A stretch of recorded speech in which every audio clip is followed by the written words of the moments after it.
la définition de la démocratie pour moi, c'est la libre expression du peuple, par le peuple, pour le peuple. La démocratie, c'est le pouvoir du peuple, par le peuple et pour le peuple de manière étymologique. Alors pour moi, c'est un système politique au travers duquel le peuple est souverain dans les prises de décision.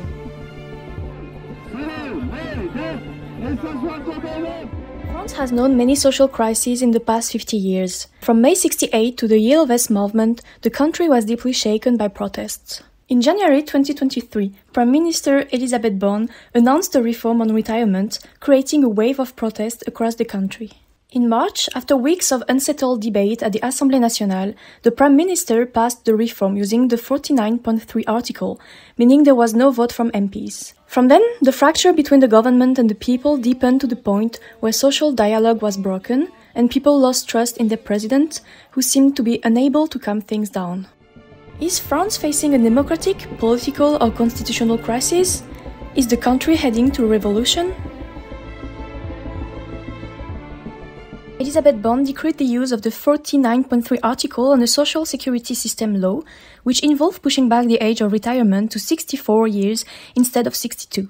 Let's compare France to the UK and some of its EU neighbours. The neighbours usually work up to 66 or 67 years old, making it clear that France is an exception in the EU. Nevertheless, even if people understand why this reform is needed, they are feeling betrayed as unions propose other ways to finance the pension system. Alors le gouvernement dit que c'est pour le bien du peuple, que c'est pour assurer un équilibre financier et assurer la pérennité du système de retraite français par répartition. Moi je pense qu'il y avait d'autres moyens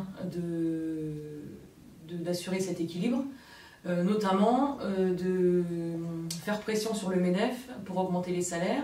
Le projet complètement démagogique mis en place par le gouvernement en disant on va donner 1 200 € de pension à tous les salariés qui auront une retraite complète, à temps plein, machin, ça écarte de fait les femmes, parce que ce sont elles qui ont les plus bas salaires, les plus bas niveaux de qualification et des retraites, des carrières entrecoupées par des congés maternité, des congés parentaux, etc.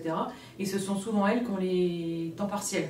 Donc c'est elles qui subissent déjà par leur travail des baisses et qui vont encore les avoir une fois qu'elles sont à la retraite. Parce que l'allongement de la retraite pour le gouvernement, ça permettait de financer ce trou qui avait été révélé par le corps, alors que les syndicats proposaient pour certains d'entre eux de pouvoir augmenter légèrement les cotisations à part égale entre l'employeur et le salarié.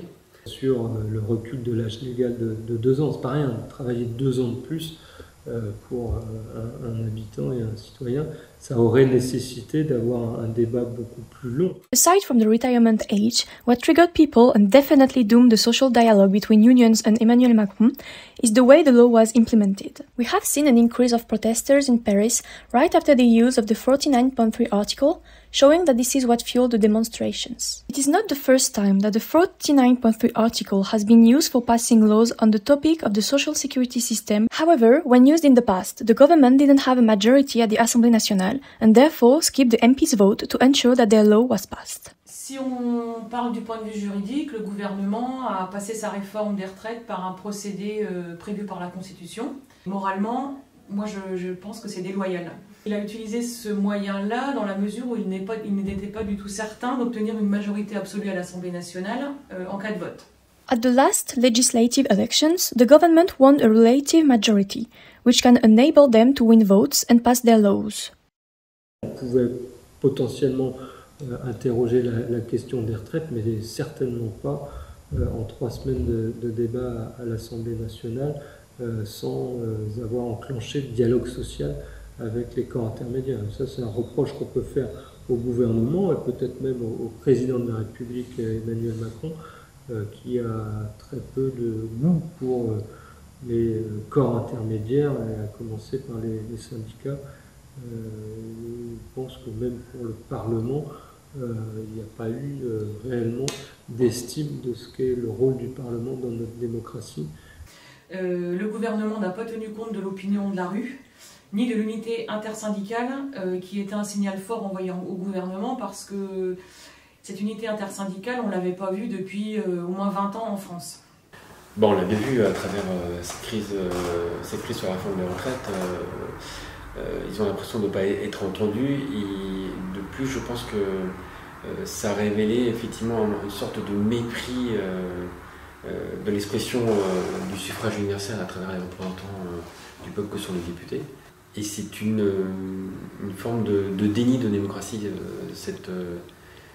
envers cette institution, parce qu'effectivement, on élit des députés, mais qui se retrouvent eux-mêmes bâillonnés, qui se retrouvent ne pas pouvoir exprimer leur vote. The people are losing faith in their government and tend to compare their president with a monarchist figure, Louis XVI, which is a strong sign that dialogue is not possible and that democracy is threatened, according to protesters. La manifestation fait partie de la culture démocratique française, ce qu'on appelle le mouvement social, dans son expression par le droit de grève, par le droit de manifester, sont des éléments importants de l'identité de notre pays et de la manière dont il fonctionne. Et il faut toujours être très vigilant à ce que ce mouvement social puisse avoir aussi des débouchés, puisse être aussi un des acteurs de la vie politique. Le droit de manifester est éminemment important, mais il ne doit pas donner lieu ou être le support à des débordements, des exactions. Le peuple a besoin de s'exprimer, a besoin de participer, de se sentir vivant.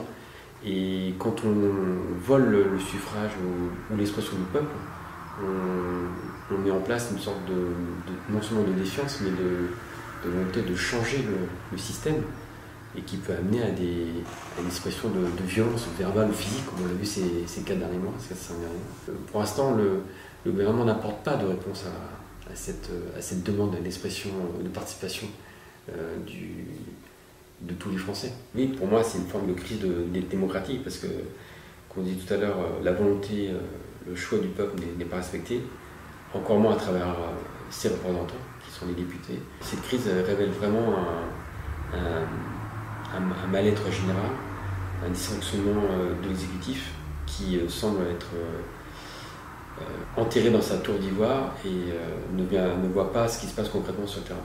Si vraiment on doit améliorer la démocratie, c'est sur ce lien de confiance. Et on voit qu'aujourd'hui, voilà, les réseaux sociaux, il y a les fake news, il y a beaucoup d'éléments qui peuvent mettre à mal cette confiance entre le citoyen et le politique. Et je pense que c'est dramatique parce que au fur et à mesure du temps, cette mise en difficulté de la démocratie peut aboutir, malheureusement, c'est les enseignements de l'histoire, à des régimes plus autoritaires dans lesquels nos concitoyens ne s'épanouiront pas.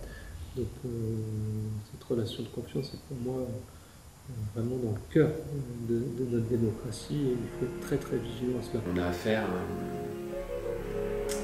à un déni de démocratie qui est inquiétant, parce qu'on s'aperçoit bien qu'il y a une sorte de dérive autoritaire. Si on n'apporte pas de réponse concrète, ça risque de faire le jeu des extrêmes aux prochaines élections, que ce soit l'extrême droite ou l'extrême gauche. In 2027, people will elect a new president. Is France heading to a more severe regime? Will democracy survive the next few years?